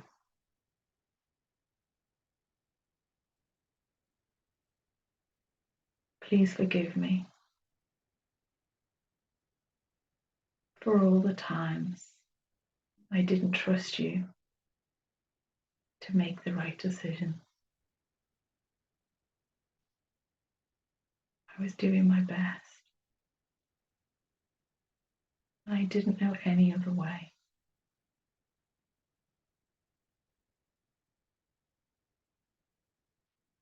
Thank you.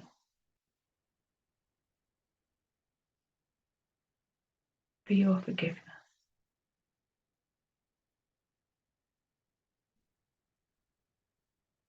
I love you. All of you.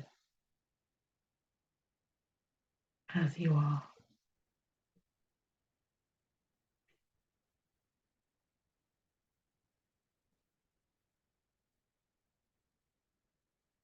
I'm sorry.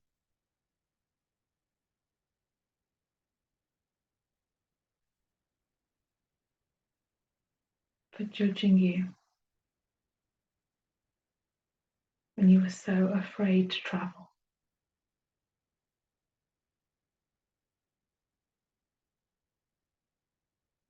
For believing that you couldn't do it.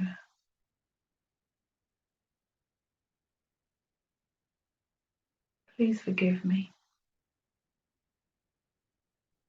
for all the guilt and shame that I placed upon you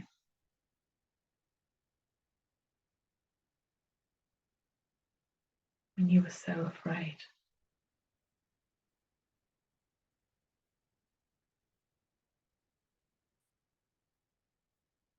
Thank you for your forgiveness and acceptance.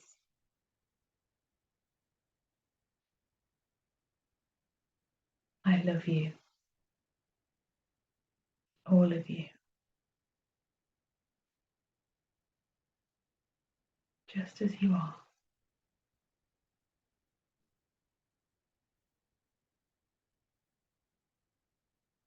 I'm sorry for not believing in you, for all the criticism and doubt and judgment and fear.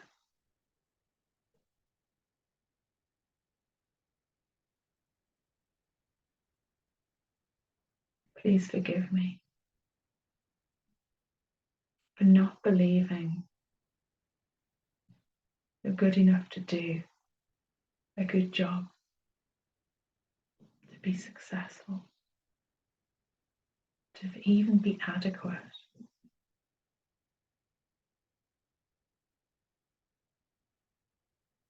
I didn't know any other way. It was all I'd learned.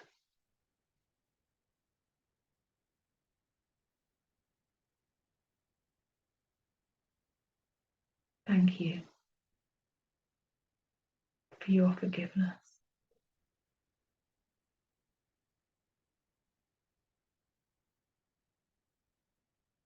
I love you, just as you are.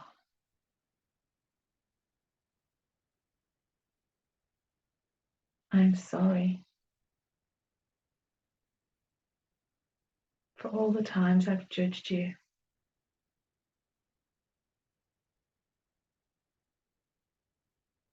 not believed that you were capable.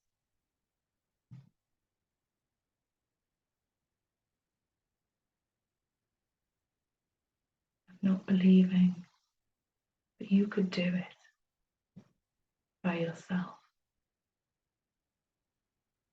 that you could look after yourself to be safe.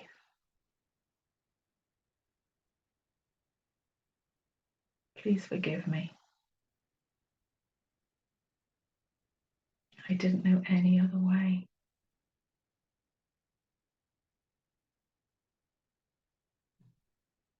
I learned it from those around me.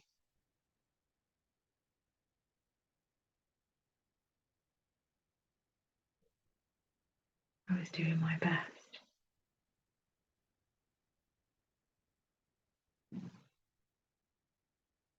Thank you for your forgiveness and acceptance of who I am.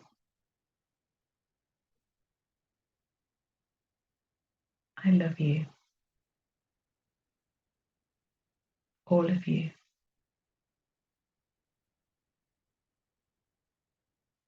Just as you are.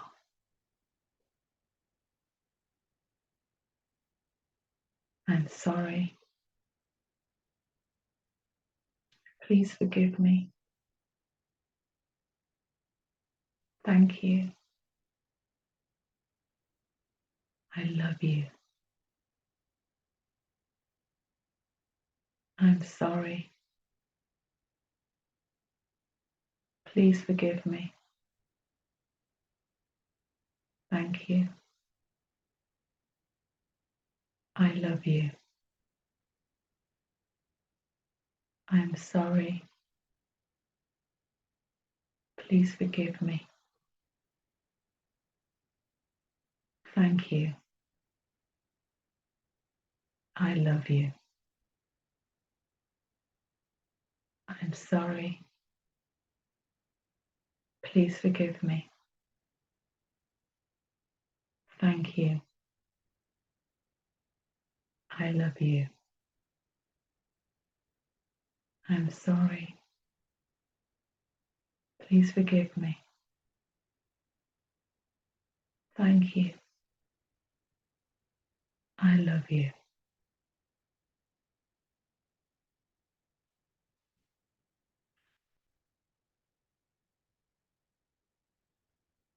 And just noticing now within the circle,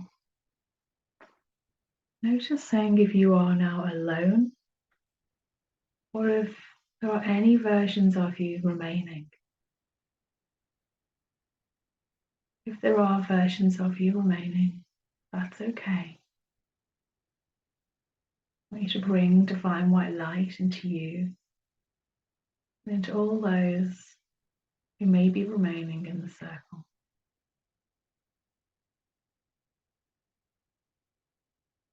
And just ask them what is it that they need in order for resolution to be achieved.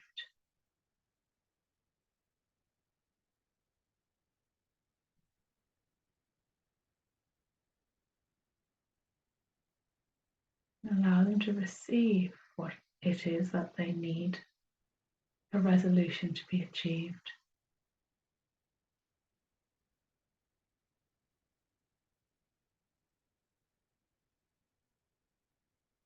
And once they have received it, allow them to go from the circle. And we're just going to bring in some more divine white light into you and into the circle.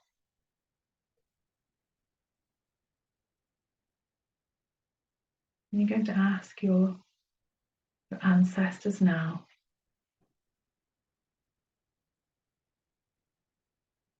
what is it that you wish me to know?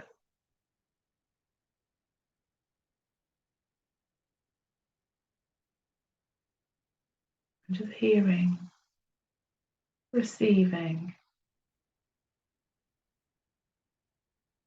their wisdom, love, and guidance.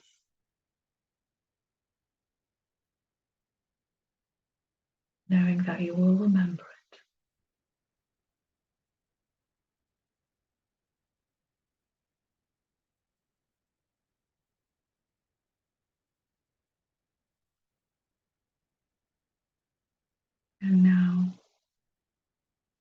having received the message from your ancestors.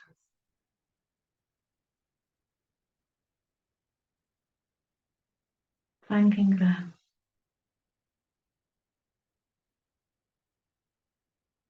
for their love and guidance and wisdom. Thanking all beings who are 100% pure love and light for holding this space. Thanking your spiritual support team for holding space and working with you and through you. Thanking all those who came and now releasing them with love.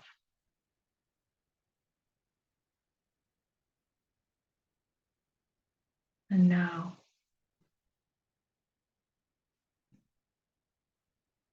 it's time to release the energy of the circle.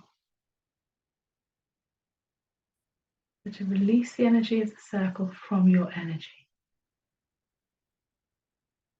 And release your energy from the circle.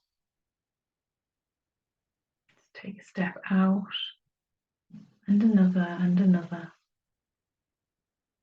and bring divine white light into the circle, into the perimeter, and into the space all around, knowing that it is ready for the next time that you need it.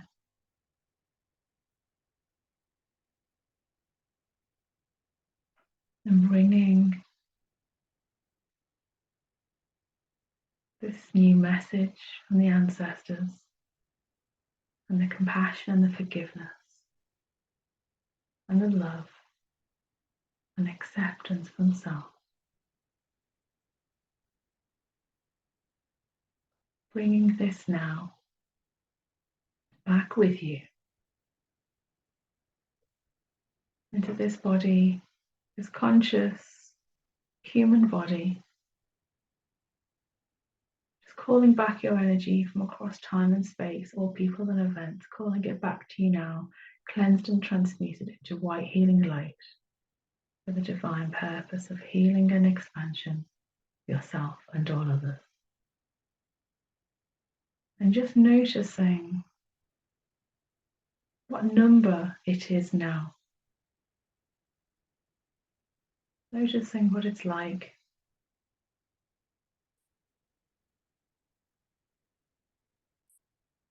And bringing that with you now, back into this moment.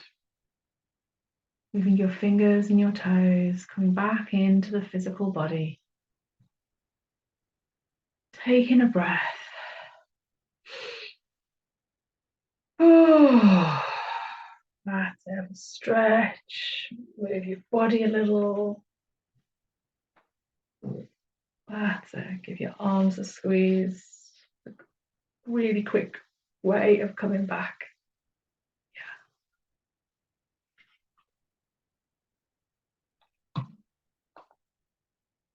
So I'm going to ask you all what number it was to begin with and what number it is now, and what your message was if you received it consciously.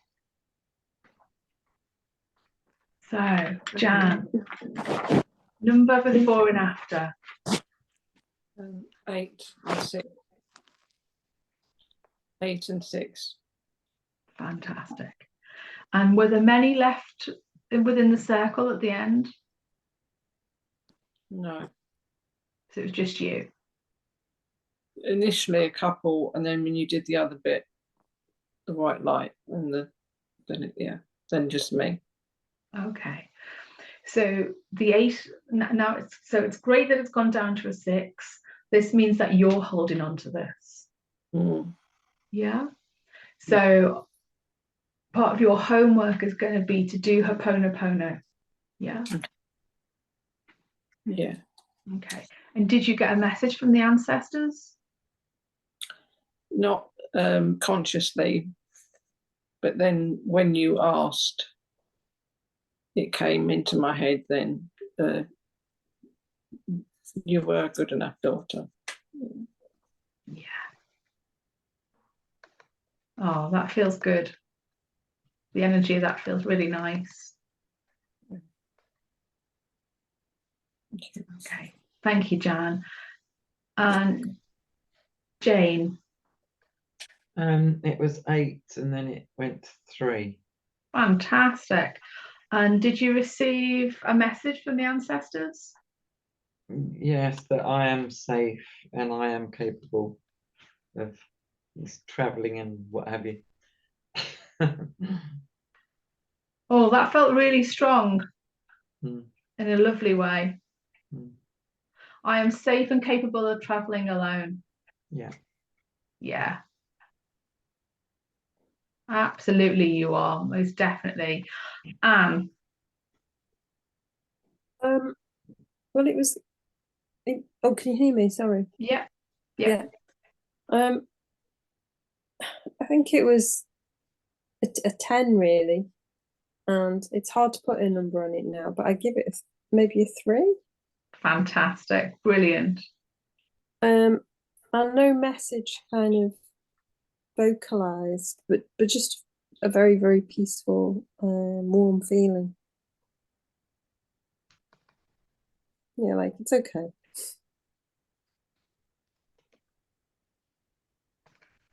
Oh, I just got a sense of your nan then. Did you? It's because Yeah, it's starting to look like it. stop it, it isn't. Oh, bugger, she's always saying that.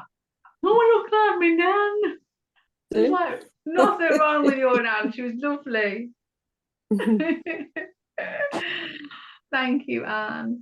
And Helen. I don't remember the bit about a number, but I think it would be a 10 to start with.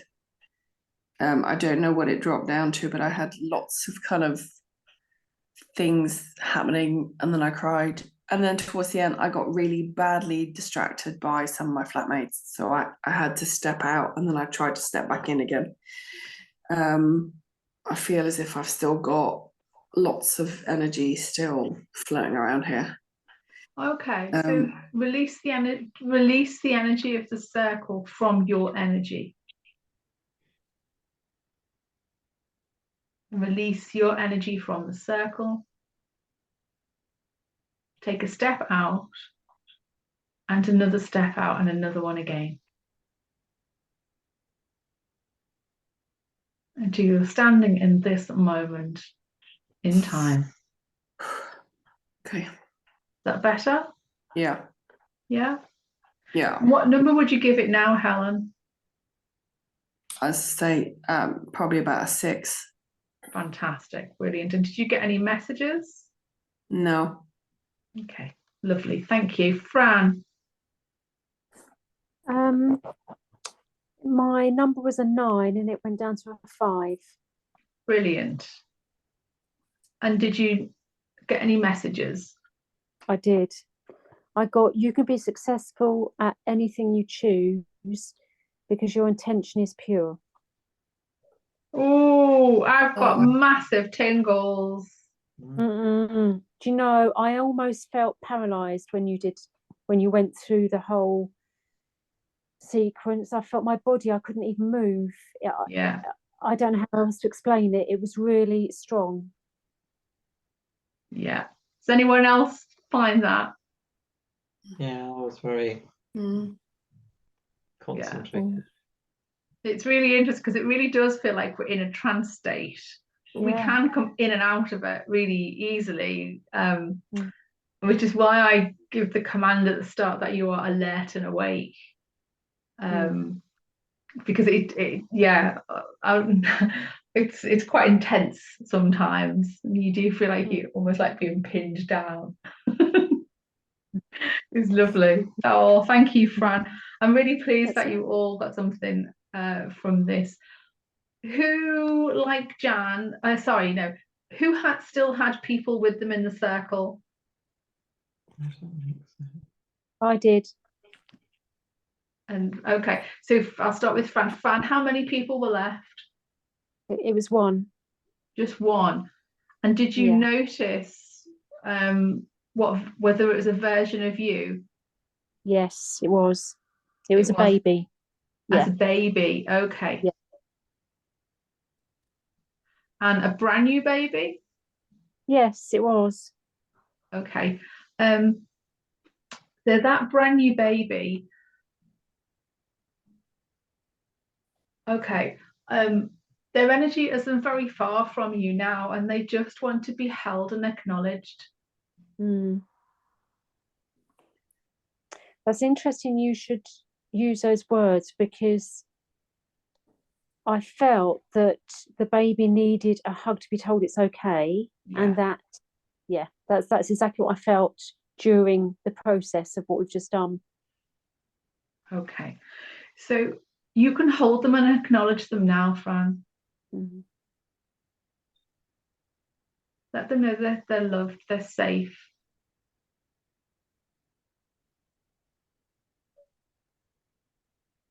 And that they're very much valued.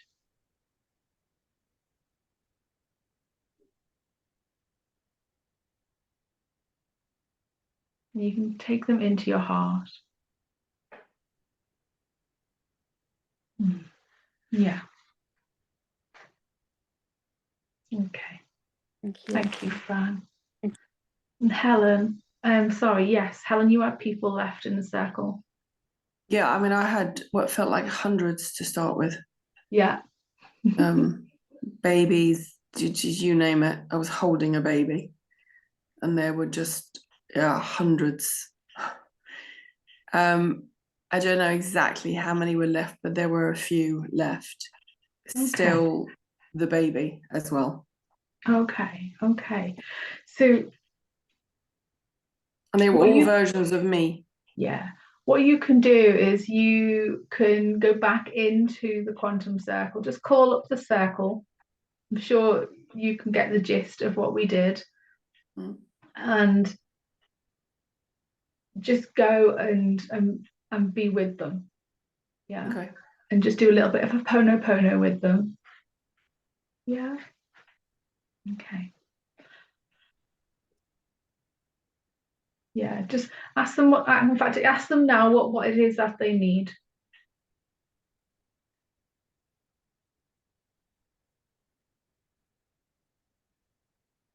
They want to be acknowledged. Yeah.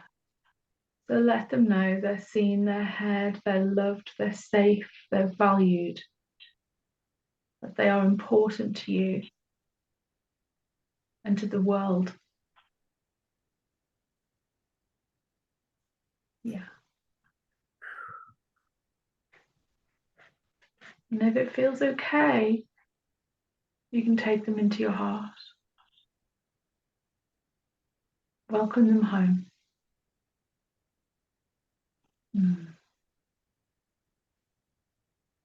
Yeah. Is that okay? Yeah, fantastic. Wow, welcome to the Quantum Circle, my lovelies. We're going to do some Quantum Circle next week with your nervous system. We're going to do some healing the nervous system in the Quantum Circle last week. Yeah. Next week. Last week, next week. Okay. Where am I? Which space of time? Which direction of time am I going in? So, beloved ones, your homework is bringing compassion into your heart breathing each time you do it. Yeah, might be the same color, might be a different color. And to do that at least once a day. Do some tapping. For those of you that have been kind of reluctant or a bit resistant, or just getting a bit stuck on it, then it doesn't have to be long, but just, and even if it feels like it's, have a go, attempt every day. Yeah. And it only has to be for a couple of minutes. It doesn't have to be this big onerous thing. Yeah. And if you're like, oh, do it, just tap on, I don't want to do it, don't know what I'm doing, and just have this long rambling rant with yourself. And yeah, just while you tap on the side of the hand and then just have a little, and then it'll just dissipate. Yeah. Because when we tap, we're sending, for those of you, some of you might have watched this, there's 2 really cool video links I've got in there. One is about the limbic system, which it highlights about the amygdala, like the danger center and all the rest of it. It's really lovely. And the other one is about mirror neurons. Oh yes, didn't talk about that. I'll leave you to read it, and I'll mention it another time. Because a lot of the stuff that we carry, we take on from others, because these mirror neurons mean that we learn by observation. So if you've got a parent, say, or, well, those are often the parents, or caregiver, or someone who's important in your life, and say they don't know how to be with their emotions or someone else's emotions, or they always respond in a certain way to situations, and we learn how to do that. We don't even have to say anything. We are watching everything in just what we're seeing, everything, we're feeling everything. Yeah. And so, which is why sometimes it can even just be a tone of voice that reminds us of something and takes us somewhere. Yeah. So just knowing that all the fears and beliefs that we hold, whilst many of them are from things that happen to us, there's a good portion of them that aren't even ours. And you can ask yourself, I didn't write this in the resource pack actually as a question, but when something comes up, you can ask yourself, how much of this is mine and how much belongs to others?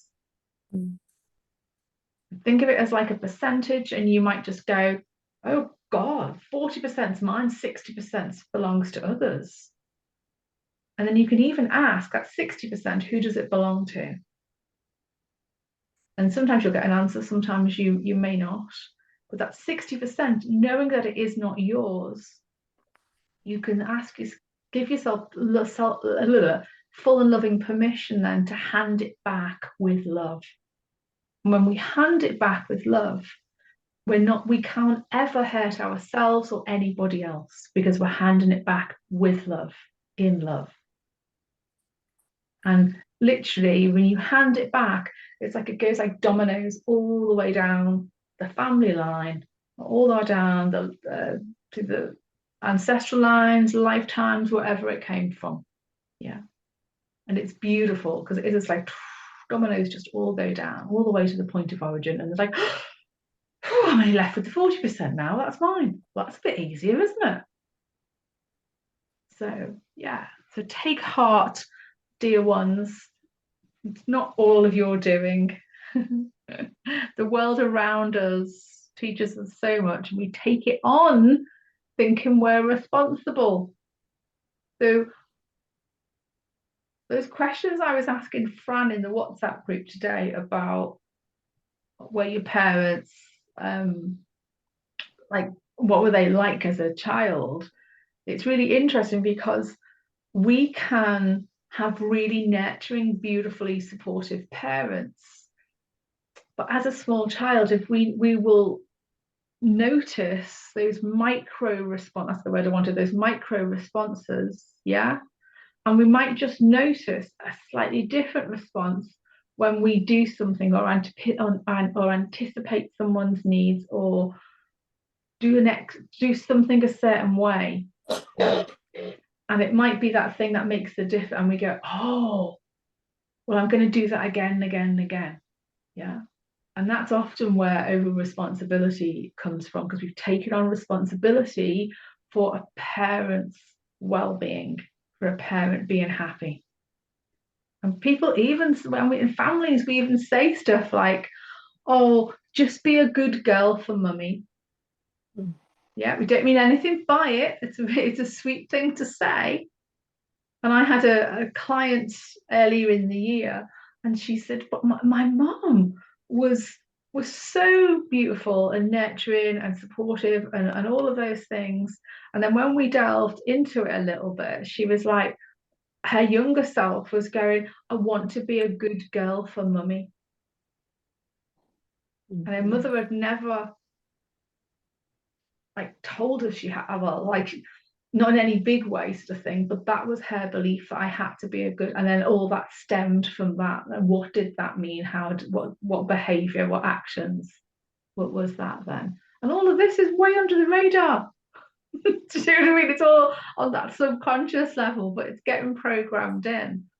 And every time you notice these things, if you did a little bit of tapping on it, we're sending the signals to the amygdala, to the danger center, like the data analyst is getting hold of all the information, and rather than it going, oh my God, I'm in danger, actually the tapping is changing that signal, it's recoding it to, oh, actually you're safe when you feel this, you're safe when you believe this, you're safe when this happens, you're safe when you do this thing, or you don't do this thing.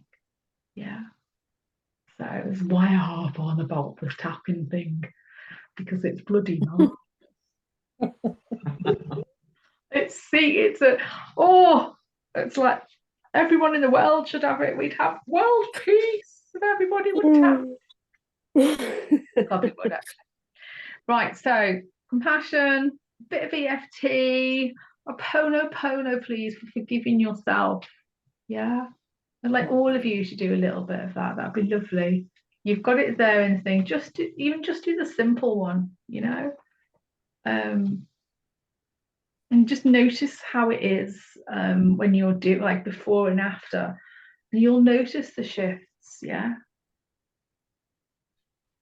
Really feel into it, and that's about it. Do all the bloody lovely stuff that you're doing. Do more of it. Do more. Feel amazing. Be amazing. Be even more amazing than you are. And Is it have, possible? well, almost impossible, isn't it? I mean, how could that be possible to be even more amazing? Be your amazingness self. And next week, as I said, we're going to do some stuff around healing the nervous system.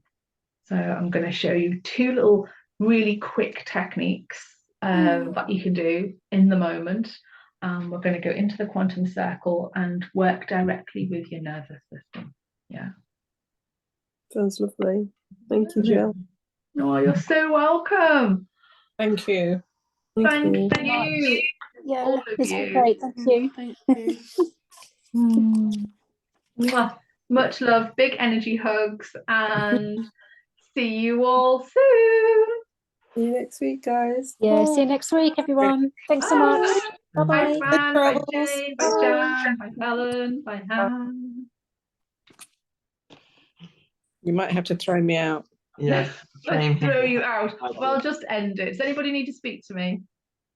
No, all good. All good. Right. Cheerio.